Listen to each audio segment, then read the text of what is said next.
পারিবারিক গন্ডগোলের ফলে মার খেলো দাদা বৌদি। বাথরুম ব্যবহারকে কেন্দ্র করে পিতার হাতে মার খেলো ছেলে এবং পুত্রবধূ। বাড়ির গন্ডগোলের জেরে মগরাহাট থানায় চকগ্রাম অনুযায়ী বড় ভাই নিয়ামত সর্দার ও তার স্ত্রীকে বেধড়ক মারধর করলো তার বাবা ও ভাইয়েরা। মারের আঘাতে মুখের বিভিন্ন জায়গায় ও শরীরের বিভিন্ন জায়গায় ক্ষতস্থান সৃষ্টি হয়েছে। রক্তাক্ত অবস্থায় তাদের দুজনকেই ভর্তি করা হয় মগরাহাট প্রাথমিক স্বাস্থ্য কেন্দ্রে। নামাজ পড়ে খাওয়া দাওয়া করে আসার পরে দেখছি খাওয়া দাওয়া করা হয়ে গেছে। তখন বাইরে এসে দেখছি যে চলাচলি হচ্ছে, তো ওখানে গিয়ে দেখি রক্তাক্ত অবস্থায় এরকম পড়ে আছে। কারা? আমার চাচতো ভাই আর চাচতো ভাবি।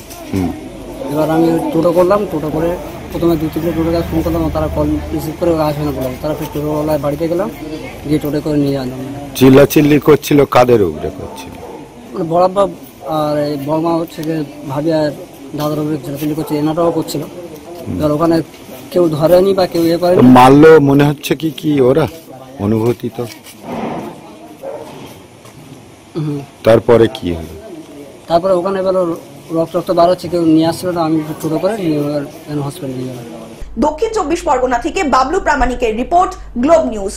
এখন থেকে গ্লোব টিভি দেখুন আপনার স্মার্টফোনেও। গুগল প্লে স্টোর অথবা অ্যাপল স্টোর থেকে ডাউনলোড করুন গ্লোব টিভি লাইভ অ্যাপ। এছাড়া জিও টিভি অ্যাপ থেকে দেখুন গ্লোব টিভি লাইভ।